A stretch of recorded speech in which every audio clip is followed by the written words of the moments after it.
You are listening to TBR Radio Presents The DIXIE Heritage Show, with your host, the Director of DIXIE Heritage, Dr. Ed DeVries. I want to call your attention to my new show. It's called TBR Radio Presents The Barnes Review Radio Hour. And it's a weekly journal, a weekly audio journal of politically incorrect history. In other words, as the late Dr. Harry Elmer Barnes used to say, the job is bringing history into accord with the facts. And that's what we're going to do on our new radio show. But because we have the new show, it has freed this show up to deal entirely with Southern heritage issues, Southern history issues, the war between the states. Pretty much the DIXIE Heritage Hour will be all Southern all the time. Whereas in the past, we had kind of strayed from the Southern issues a little bit because we had a wider range of a show. And so the TBR Radio Network giving us two shows instead of one. Now we can devote this show entirely to things Southern. And I know a lot of you are really excited about that idea based just on the emails that I was getting in September, October, November, as we were talking about the possibility of switching to a new format and starting a second show.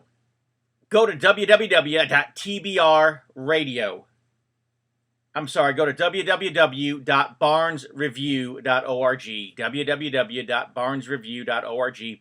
Click on the radio tab for TBR Radio, and you'll see how you can listen to the new show, and also you'll be able to keep up with this show as well. If you're watching on YouTube, you're looking behind me, you're saying, man, there's a mess back there, a pile of boxes. Your bookcase just looks like it's in horrible shape. What's going on? Many of you already know we're in the process of moving to Maryland, and so I'm having to actually record this episode. It's December 20th today. I want to make sure that it's up and online and available for you to listen to in January. In today's show, I want to talk about the January-February issue of TBR magazine, the Barnes Review magazine, but specifically, I want to talk about an article that I have written that is appearing in that issue. It's my article on Lottie Moon. Those of you who are Southern Baptists, of course, in the last week or so, you took up what's known as the Lottie Moon offering for foreign missions, or the Lottie Moon offering for the International Mission Board of the Southern Baptist Convention.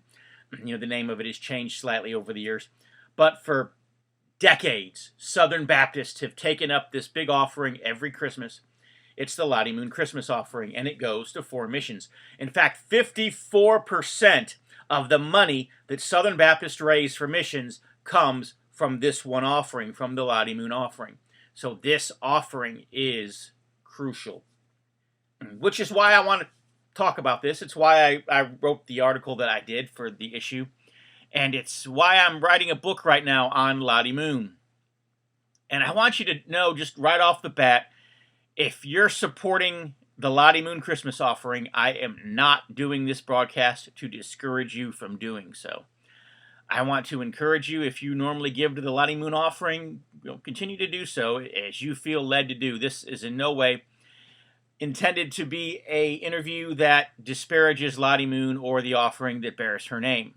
But on the contrary, what I want to do is I want to call your attention to some factors in Lottie Moon's life that you may not have known.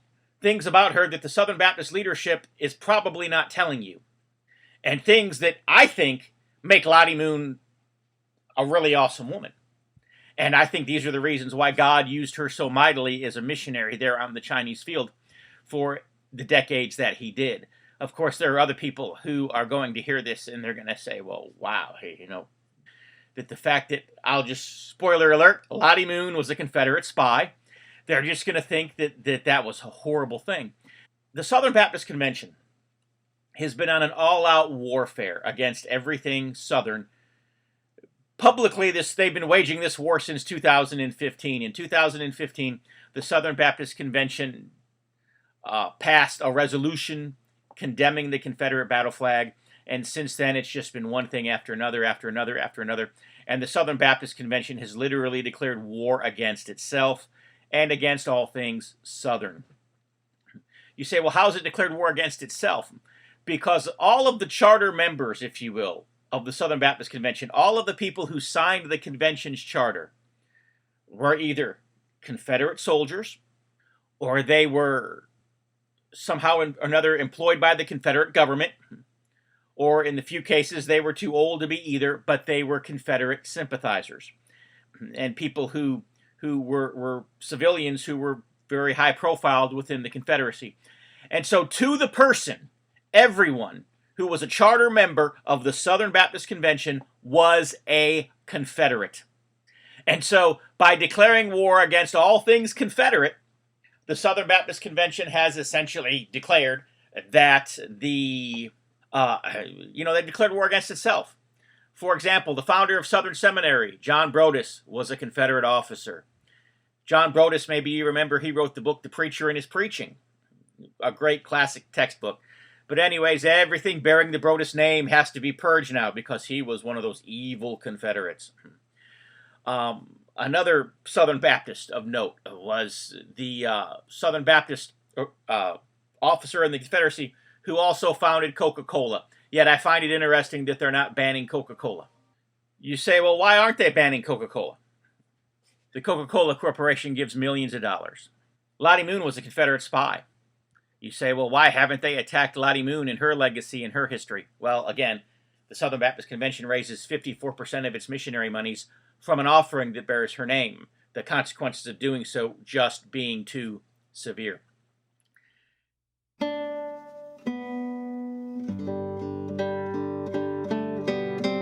If you love listening to the Dixie Heritage Hour, then I know that you'll love reading the Barnes Review.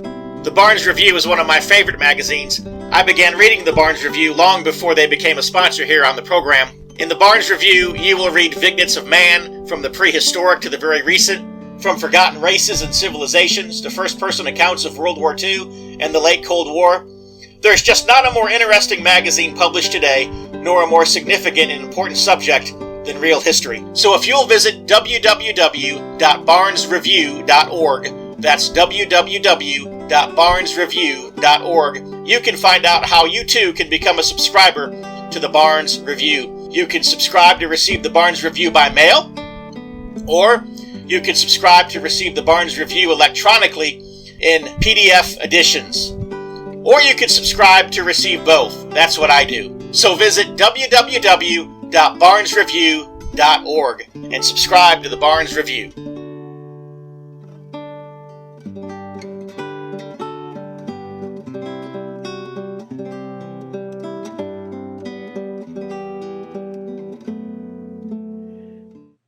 So let's talk about Lottie Moon. Lottie Moon was born in Virginia. Her family owned a tobacco plantation. So is there a chance that Lottie Moon's family owned slaves? Very possibly. Does it matter? No, it shouldn't. I mean, that was, 100 and some odd years ago. And she was a little girl, and she can't be held responsible for the actions of her parents. But unfortunately, the social justice warriors and the George Soros evangelicals, as they're called, who've taken over the leadership of the Southern Baptist Convention, they don't care about common sense. And so, but yes, it's possible. Lottie Moon's family owned slaves. So what? Let's move along. When Lottie Moon was a teenage girl, her father, who in addition to being a plantation owner was also a physician, decided to send his daughters to school up north. He sent them to school in Ohio. While she was a student in Ohio, she was being courted by a young man named Ambrose Burnside. Now, because many of our listeners here on TBR Radio Presents the Dixie Heritage Show are astute students of history, you recognize that name Ambrose Burnside because it is the same Ambrose Burnside who would later become a general in the Union Army during the war between the states. And so Lottie is courted by Ambrose Burnside. Ambrose Burnside asks for her hand in marriage. The proposal is accepted. On her wedding day, Lottie Moon left Ambrose Burnside at the altar. As I heard the story, the preacher was leading them through the vows, and he, asked the question, if she took Ambrose Burnside to be her husband, in sickness and health and poverty and wealth, the lines. To which Reportedly, Lottie Moon replied, "No sirree, Bob," and flew out of the back of the church building as quick as she could get out the door, and would not see Burnside again for a number of years. Let's fast forward. Lottie Moon graduates from school. Lottie Moon marries a prominent judge. His name was Judge Clark. And then the war between the states breaks out. Lottie and her husband, Judge Clark, are living in Ohio, but they are Southern sympathizers. And and Judge Clark, by the way, is a member of the Order of the Golden Circle. And so a lot of Confederates who are also part of the Order of the Golden Circle are coming through the home of the Clarks, including Lottie Moon, this time Lottie Clark, because that's her married name. Couriers, spies for the Confederacy would come through the Clark home as well. There was a batch of documents that had to be gotten, I want to say, to Kentucky, behind the line. They had to go to Confederate General. I don't remember which one offhand. I mentioned it in my article. For whatever reason, the courier that is staying there in the Clark's home does not think that he can get through the lines, and so Lottie decides that she is going to go and deliver the documents herself. Now, when Lottie was in school, she took classes in acting, and Lottie Moon was quite the actress. And so she is able to act her way across the line and back, and one of her favorite disguises was to be a British woman. And because British people, didn't belong to either side of the conflict, and they could pass through the lines, almost as tourists, if you want to call it that. So Lottie delivers these documents and gets home safely.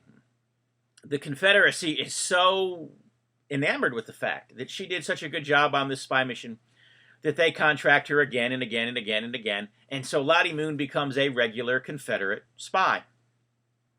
High-profile Confederates would visit Lottie Moon there at her home. Canadian sympathizers from Canada had come down, were visiting the Clarks there in their home, Lottie Moon and her husband, Judge Clark, and they realized what Lottie was doing, of course. And so they invited her to Canada so that they could fit her out with fake documents, fake passports, and so forth. So now not only was Lottie pretending to be a British woman, going back and forth to either side of the end of the line, she had the documents to back that up. And so Lottie became a very active spy, doing this, crossing the line, back and forth. She would also go back to Virginia from Ohio to help her family, run the plantation. Her mother and sister had turned the plantation into a hospital for Confederate soldiers. And so she would go back and help them run the hospital from time to time, too. And so she was going back and forth from Ohio to places in the Confederacy. She would often travel through Washington, D.C. on these trips. One time it said that she actually rode in the carriage with Abraham Lincoln. And Abraham Lincoln, of course, thought that he was, riding with a famous actress and didn't realize who he was actually riding with and that she was a Confederate spy. There was another time when she rode with Secretary of State Stanton and then went to a party with Stanton. And Stanton thought that he was talking to a ditzy-headed British socialite. And so he was just answering all of her questions, thinking that, she was just being curious about things, when in reality, she was very craftily getting vital pieces of information that her Confederate superiors wanted to know about troop movements and, potential future strategies and so forth. And so Lottie was quite the effective Confederate spy, but in one of her missions, she was with her sister. And the two of them would be caught. They would be captured by the Yankees. And of course, given the documents that were on them, the Yankees immediately were able to ascertain that they were spies. Not only that, but they weren't dressed in military uniforms. So again, all the evidence was there to try them as spies. They were tried as spies in a military tribunal that it was held by the Yankees. They were found guilty. Having been found guilty by the Yankees, they were ordered to be executed, that order to be carried out by the commanding general. And so they were sent to the commanding general. As fate would have it, or divine providence, guess who the commanding general was? Yeah, Ambrose Burnside. The same Ambrose Burnside who Lottie had left at the altar as a teenager. Burnside had since married. Lottie had since married. There was no romantic flame rekindled there. Neither made an effort to do so. But that's not to say that General Burnside did not still have a soft spot in his heart for Lottie. And that's not to say that Lottie did not take advantage of that to basically plead for mercy for her and her sister from General Burnside. And so General Burnside decided that he was going to postpone the execution order until such a time as he could further investigate the matter himself. Being the commanding general, that was his prerogative to do so. He ordered Lottie and her sister to be placed under house arrest. Having ordered them under house arrest, he made arrangements for them to stay in one of the nicest houses there in the area. And he said they could come and go as they pleased, as long as they, stayed in that house, didn't leave town, and as long as they reported to his headquarters every afternoon. For about the next 2 weeks, they dutifully reported to General Burnside's headquarters every afternoon. And then, after about 2 weeks, they just managed to slip away in the middle of the night, never to be seen or heard from again. Something tells me that's probably the way General Burnside had intended for it to play out all along. And of course, Lottie resumed her work for the Confederacy as a spy and finished out the war that way. Extra, read all about it. If you're like me, and I'll bet you are because you're listening to the Dixie Heritage Hour, you like to be on the cutting edge of honest news and accurate information. You like to hear about the latest financial trends and to know what's happening around the world and right here in the United States. The things that can directly impact you, your life, and the life of your family. And if you're like me, you do not rely on the mainstream media to obtain this information because, frankly, you know that you just can't trust them. Fortunately, there is an alternative news outlet with a long-established track record for honesty and integrity, and that is the American Free Press. AFP is the preeminent alternative, independent news source for honest, hard-working, truth-loving Americans. AFP is the antithesis of the controlled, lamestream media. AFP is employee-owned and has been so since its founding. Because of that, AFP never has and never will allow advertisers or special interests or big money to dictate what appears in the pages of the American Free Press newspaper. 26 times a year, the American Free Press newspaper can be delivered to your door, packed with the kind of uncensored news that I know you're going to appreciate. AFP covers the stories and tells the truth that the lamestream media is frankly scared to touch. And AFP offers real, on-the-scene reporting and commentary, the likes of which you will never see in the Washington Post, the New York Times, ABC, NBC, CBS, CNN, or just about any other lamestream news source that you can think of.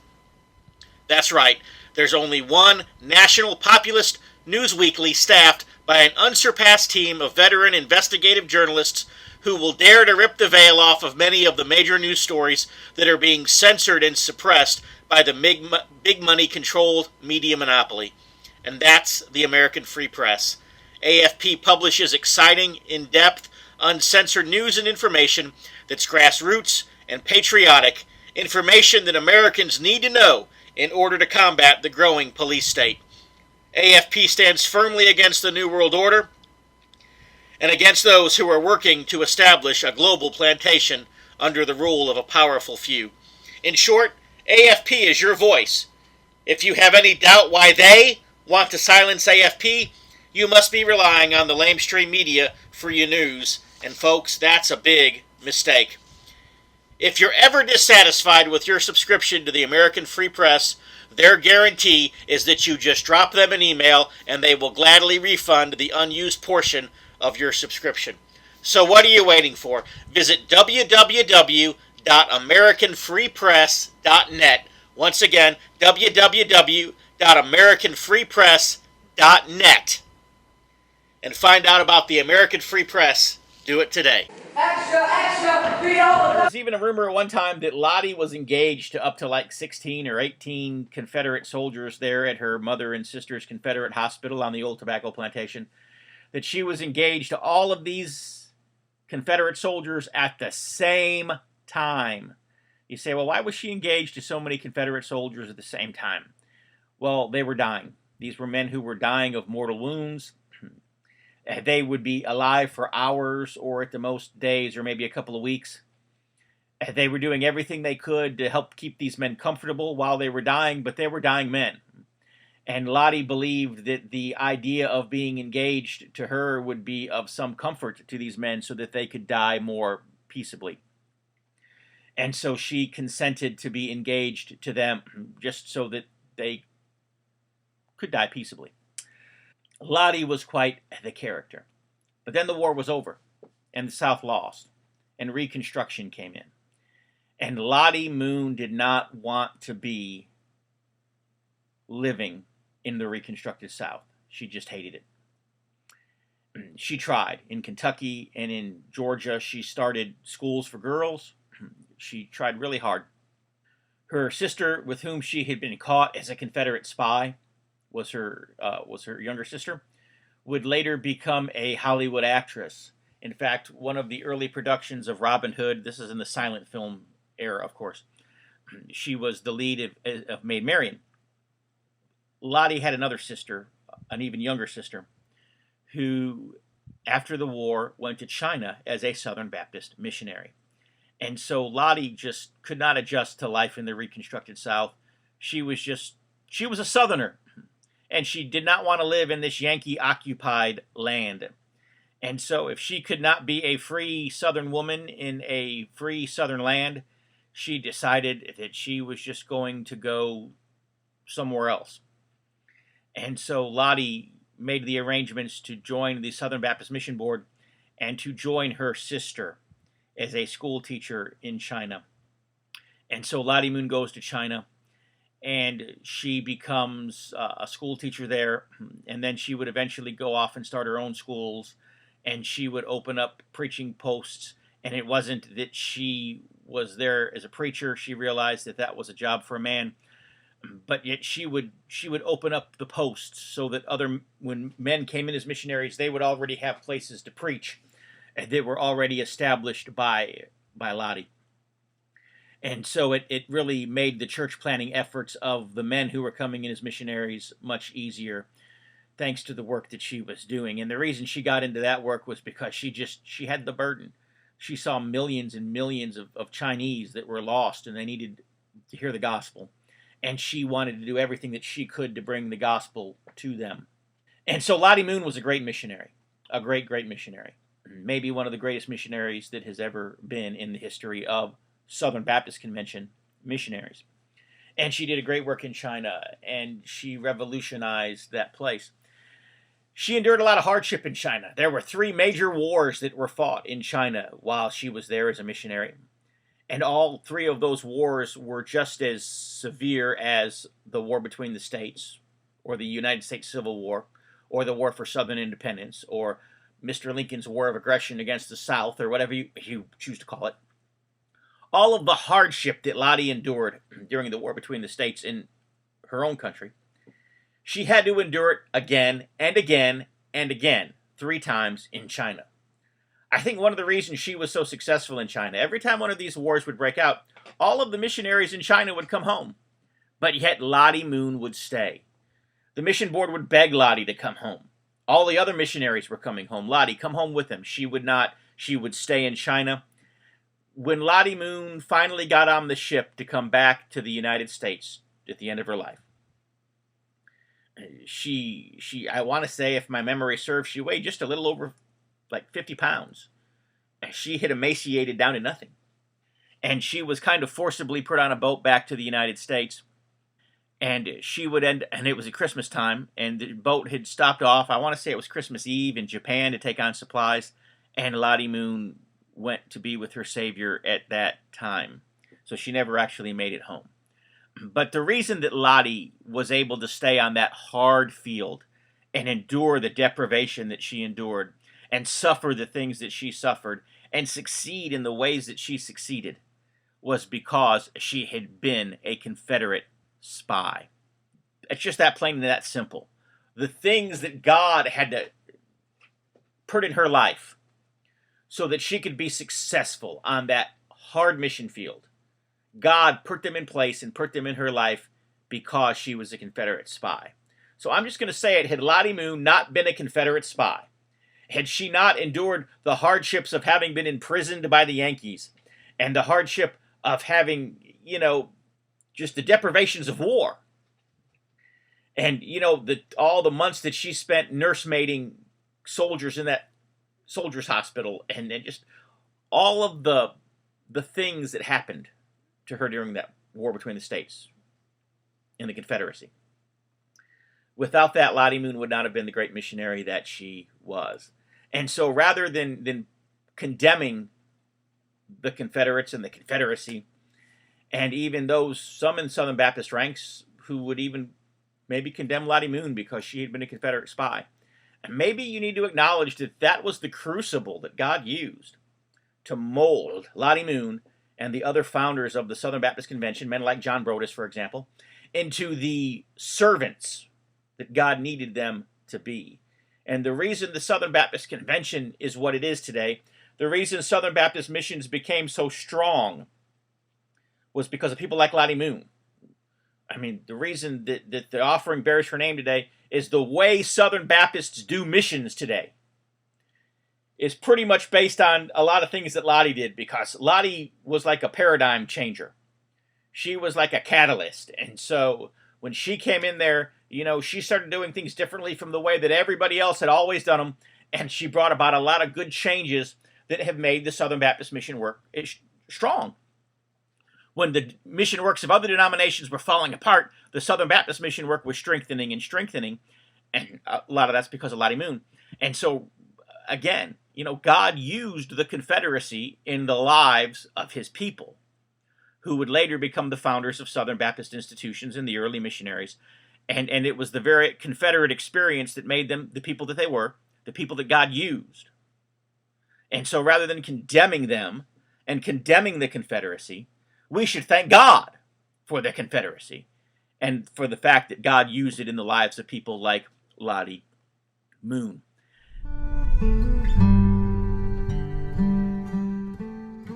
Hello, I'm Tom Strain, Lieutenant Commander-in-Chief of the Sons of Confederate Veterans. The Confederate flag, Confederate symbols, and the reputation of our Confederate ancestors has come under attack. The Sons of Confederate Veterans is actively fending off our detractors, but there is only so much that we can do. We need your help. Contact your local, state, and national elected politicians and tell them that you will not tolerate these attacks on our heritage. You can also visit scv.org, download an application to join us in our fight to preserve our Southern heritage. Visit scv.org today. If you don't have a Confederate ancestor and you are tired of American history disappearing, you can assist us by becoming a friend of the SCV. Please visit scvheritagedefense.org and make a donation to the Heritage Defense Fund. We hope that you will join us in the fight to defend the Confederate soldiers' good name.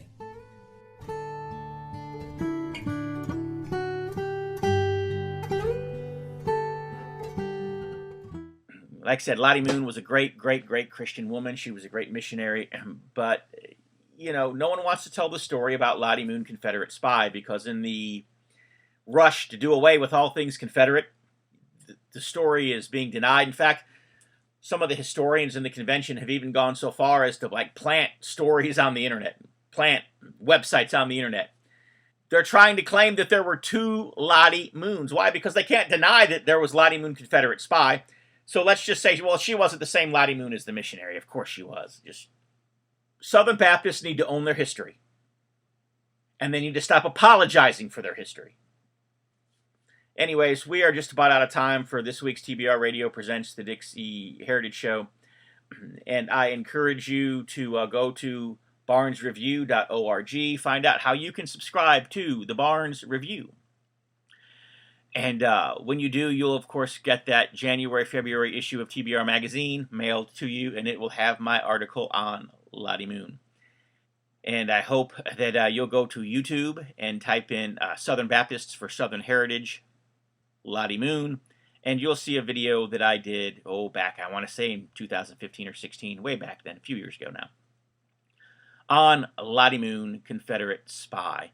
And in that video, of course, I actually have some interesting pictures of Lottie in China and so forth. Anyways, I hope you enjoy our new format, and I look forward to seeing you next week. Same bat time, same bat channel. We'll be talking about my second article in the January-February issue of TBR Magazine, and that was on Jesse James, the Baptist bandit.